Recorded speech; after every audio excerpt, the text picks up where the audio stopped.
बिस्मिल्लाहिर्रहमानिर्रहीम। अस्सलामु अलैकुम क्लास। चैप्टर नंबर 4 पार्टनरशिप पढ़ रहे थे हम। लास्ट टॉपिक हमारा था कि एडवांटेजेस और डिसएडवांटेजेस क्या होते हैं इस कारोबार को करने के। आज हम लेक्चर नंबर 2 स्टार्ट करेंगे इस चैप्टर 4 का। इसका नाम है kinds of partners and partnership agreement क्या होता है। पार्टनर्स वो लोग होते हैं जो कारोबार में पैसा इन्वेस्ट करते हैं, प्रॉफिट और लॉस को बेयर करते हैं और मैनेजमेंट के काम परफॉर्म कर रहे होते हैं, एज अ को ऑनर वर्क करते हैं, उन्हें हम पार्टनर कहते हैं।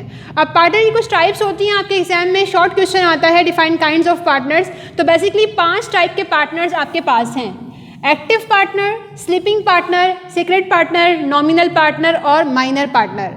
वन बाय वन डिस्कस कर लेते हैं कि क्या है। पहला है एक्टिव पार्टनर। नाम से ही जाहिर है चाको चौबंद पार्टनर। वो पार्टनर जो कारोबार में पैसा भी लगाता है और सारे काम भी परफॉर्म करता है, एक्टिव होता है, इसकी नज़र होती है मैनेजमेंट के तमाम फंक्शंस पर, काम परफॉर्म करने में एक्टिव है, तो उस पार्टनर को हम बोल रहे हैं एक्टिव पार्टनर। पैसा भी लगाएगा और काम भी परफॉर्म करेगा। इसका उल्टा पार्टनर होता है स्लीपिंग पार्टनर, जिसको आप डोरमेंट पार्टनर भी कहते हैं। इसको आप साइलेंट पार्टनर भी कहते हैं, खामोश पार्टनर। ये वो पार्टनर होता है जो कारोबार में पैसा तो इन्वेस्ट करता है, प्रॉफिट भी शेयर करता है, नुकसान भी बर्दाश्त करता है, लेकिन ये मैनेजमेंट के काम परफॉर्म नहीं करता। नॉट परफॉर्म मैनेजमेंट फंक्शन, सिर्फ और सिर्फ पैसा लगाकर बैठ जाता है और नुकसान और प्रॉफिट के लिए रेडी रहता है। काम परफॉर्म करने में साइलेंट होता है, स्लीपिंग मोड पर होता है, काम परफॉर्म ना करे, ऐसा पार्टनर कहलाता है स्लीपिंग पार्टनर या फिर डोरमेंट पार्टनर। बाज़ दफ़ा एग्जाम में इन दोनों का डिफरेंस भी आता है।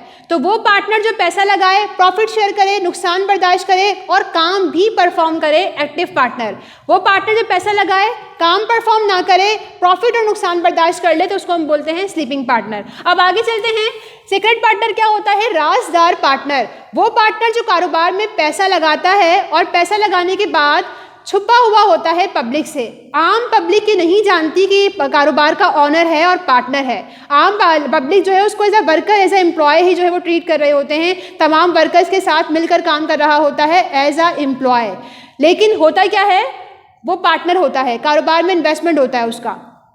तो हमने ये कहा कि वो पार्टनर जो पब्लिक नहीं जानती कि पार्टनर है, लेकिन बेसिकली एग्रीमेंट में नाम लिखा हुआ है और कारोबार में पैसा लगा हुआ है, प्रॉफिट और लॉस बेयर करता है, प्रॉफिट शेयर करता है, तो उसको हम बोलते हैं सीक्रेट पार्टनर। अब आगे चलते हैं। Nominal partner. नॉमिनल का मतलब होता है नाम यूज़ करने वाला। कुछ फेमस पर्सनालिटीज़ होती हैं, इनका नाम हम इस्तेमाल कर रहे होते हैं, तो लोग समझते हैं कि हमारे कारोबार के ऑनर हैं या फिर मालिक हैं। तो हमने ये कहा यहाँ पर कि वो पार्टनर जिसका हम सिर्फ नाम इस्तेमाल कर रहे हों और उस नाम इस्तेमाल करने के बदले में हम उस पार्टनर को कमीशन प्रोवाइड कर रहे हों, वो हमारा पार्टनर है नहीं, हमने सिर्फ उसका नाम यूज़ किया है, नाम इस्तेमाल किया है, तो उस पार्टनर को हम कहते हैं नॉमिनल पार्टनर। इस पार्टनर का ना पैसा लगा हुआ है, ना ही ये प्रॉफिट शेयर करेगा, ना ही ये नुकसान बर्दाश्त करेगा। ये सिर्फ और सिर्फ आप इसका नाम यूज़ कर रहे हो और उसके अगेंस्ट में इसको कमीशन प्रोवाइड कर रहे होते हो। आगे चलते हैं। Last partner, minor partner. ये वो पार्टनर होते हैं जिनकी एज 21 साल के अंडर होती है। 21 साल से कम एज जो पार्टनर पैसा लगाते हैं कारोबार के अंदर, वो माइनर पार्टनर कहलाते हैं। ये पार्टनर जो होते हैं वो इतनी मैच्योरिटी इनमें नहीं होती, तो इनके बिहाफ पर इनका लॉयर काम कर रहा होता है। कितना प्रॉफिट हुआ, कितना नुकसान हुआ, वो तमाम इनका लॉयर जो है वो डीलिंग कर रहा होता है। इमैच्योर होते हैं और इनकी एज जो है वो 21 साल से कम होती है, लेकिन इनका पैसा कारोबार में लगा हुआ होता है, एग्रीमेंट में नाम लिखा हुआ होता है, इसलिए हमने कहा ये माइनर पार्टनर हैं। तो क्लास ये थी काइंड्स ऑफ पार्टनर्स। उम्मीद करती हूँ कि आपको समझ में आ गया होगा। अब हम मूव करते हैं अपने नेक्स्ट शॉर्ट क्वेश्चन पर, जो आपके एग्जाम में आता है कि डिफाइन पार्टनरशिप एग्रीमेंट। पार्टनरशिप का मुआहिदा क्या होता है और इसके कंटेंट्स क्या क्या होते हैं, इसकी फहरिस्त क्या क्या होती है, एग्रीमेंट के अंदर क्या क्या चीज़ें लिखी हुई होती हैं, हम उसको डिस्कस करने जा रहे हैं। एक एमसीक्यूज भी आता है आपके जो है वो एग्जाम में कि पार्टनरशिप जो कारोबार है वो किस लॉ के तहत बनती है। ऑप्शंस दिए हुए होते हैं आपको। तो 1912 एक्ट के तहत आपकी बनता है ये कारोबार पार्टनरशिप का। पार्टनरशिप एग्रीमेंट रेडी होता है, तैयार होता है 1912 के कानून के मुताबिक।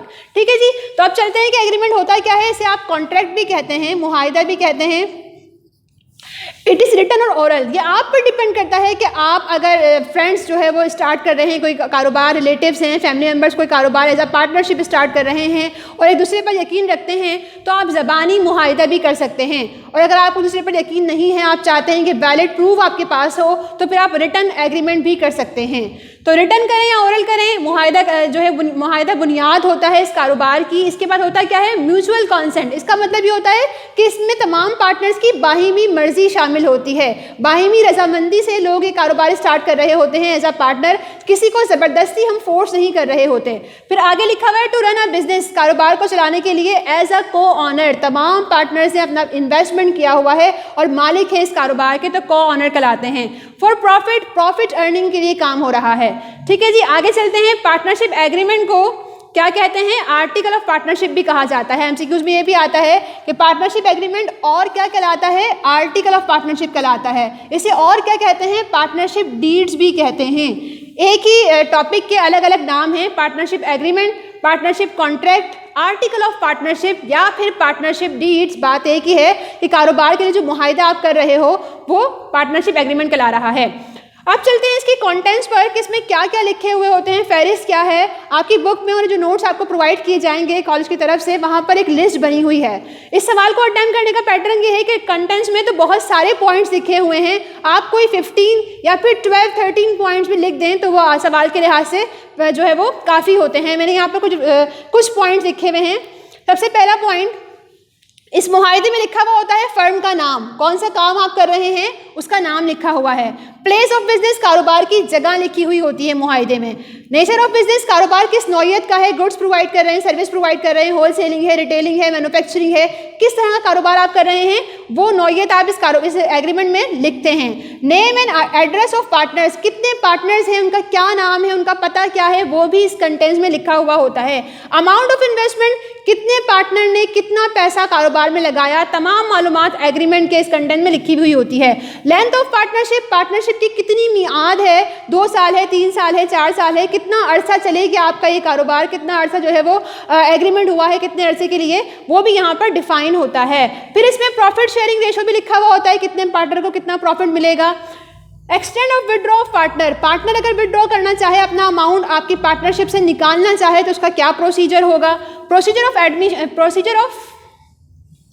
एडमिशन ऑफ पार्टनर, अगर कोई पार्टनर आपके कारोबार में दाखिल होना चाह रहा है, नई पार्टनरशिप स्टार्ट करना चाह रहा है, तो उसका प्रोसीजर क्या होगा। Right duty of partners, partners के राइट क्या होंगे, ड्यूटीज़ क्या होंगी, वो भी यहाँ पर कौन सा पार्टनर क्या काम परफॉर्म करेगा एग्रीमेंट में लिखा हुआ होता है। किस बैंक से कांटेक्ट करेंगे पार्टनर्स, नेम ऑफ बैंकर भी यहाँ पर मेंशन होता है। रिटायरमेंट ऑफ पार्टनर, अगर कोई पार्टनर निकलना चाहे, रिटायर होना चाहे तो उसका क्या प्रोसीजर होगा, वो भी एग्रीमेंट में मेंशन होता है। Interest on capital, interest on loan, loan from partner, loan to partner, ये तमाम कंडीशंस भी आपके एग्रीमेंट में मेंशन होती है। किस तरह लोन लिया जाएगा, या कैपिटल पर और लोन पर इंटरेस्ट प्रोवाइड करेंगे, या फिर पार्टनर के लिए लोन लेना और पार्टनर से लोन लेना किस तरह के प्रोसीजर से होगा। तो ये तमाम क्लास कंटेंट्स है आपके एग्रीमेंट में लिखे हुए होती है ये बातें। तो आज का topic kinds of partners, partnership agreement, 2 short question आपके एग्जाम्स के लिहाज से हम लोग कवर कर चुके हैं। इंशाल्लाह नेक्स्ट क्लास में राइट्स क्या होते हैं, पार्टनर के हुकूक क्या हैं और पार्टनर्स की ड्यूटीज़, फ़राइज़ क्या क्या होते हैं, इंशाल्लाह वो डिस्कस करेंगे। तब तक के लिए अल्लाह हाफ़िज़।